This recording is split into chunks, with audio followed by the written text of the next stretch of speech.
list is pricing. So that tells you there's 4 other important critical elements before pricing is even a factor. So if you think your pricing is too high or you can't raise it, that's in your head, not your clients. So you test and measure. You raise your fees, 2%, 3%, 10%, $100, whatever it is, you test and measure. If you don't get feedback, negative feedback, that means you're priced right. If you do get a lot of negative feedback, then you need to tweak your fees or increase your what? Service, your value. Pricing is a critical component to any business.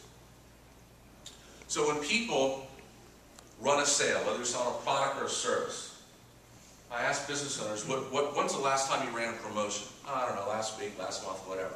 What did you offer? What's the famous magic number that everyone offers? 10%. Why? People just pick 10% because other business owners are picking 10%? What is 10%, what does a 10% reduction in your fee actually do to your profit margin? It eats it by how much? No. 2.5 times that. You also have to increase your units. Now, based on your business and how many units you're selling, that number can be 3 times as much. So just to give you an example, if you're selling 10 units a month and you cut 10%, you may have to sell double the amount of units just to maintain the same profit margin. So if you're ever going to do a promotion, don't discount. It's the fastest way to kill a business. Any business in any industry that competes on pricing through discounting will lose. You compete on value. That's why you started your company, because you're better than your competition. Yes, ma'am? But isn't the whole thing around pricing dependent upon the industry that you're in? I don't know, is it? I think it is, because my customer is the federal government. Okay. And today, based on where the economy is, where their budgets are, pricing is always, or has become the #1 thing they look at. And they're awarding based on lowest price. Has nothing to do with value, has nothing to do with your approach, nothing to do with your solution. It's clearly pricing. And I've got plenty of examples where I've shown that my solution is exactly what they wanted, but my price was a little bit higher than... Yep. There's obviously some truth and validity to your statement. I mean, we are dealing with the government, and they look at numbers, right? But I will tell you that one of my clients sells portable exhibits. You know, you go to trade shows and expos and so forth. Her largest vendor is the federal government.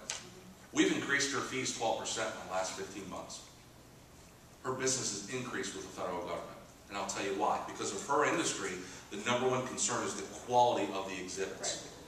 You know? So, does that hold true in every single industry? Not necessarily to a T.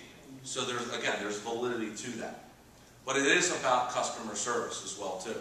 That's very important. Yes? So you're just saying customer service in an industry if you're, where a product is provided to you by another company who, like I work with Shapley, so we have the products and they set the prices for us, so I can't increase my prices, but I can offer additional services along with, which would increase the value. Right, so when you're in a position such as that, when you cannot raise your fees, what do you want to raise? The number of transactions that you do with them each year, referrals. So build upon that sale. Because sure, there's a lot of times when you're in both of those situations where you can't raise your fees. So that I completely understand. But you got to look at your average dollar sale, the number of transactions, repeat business, and so forth. Because that too will build your profit. Excellent questions.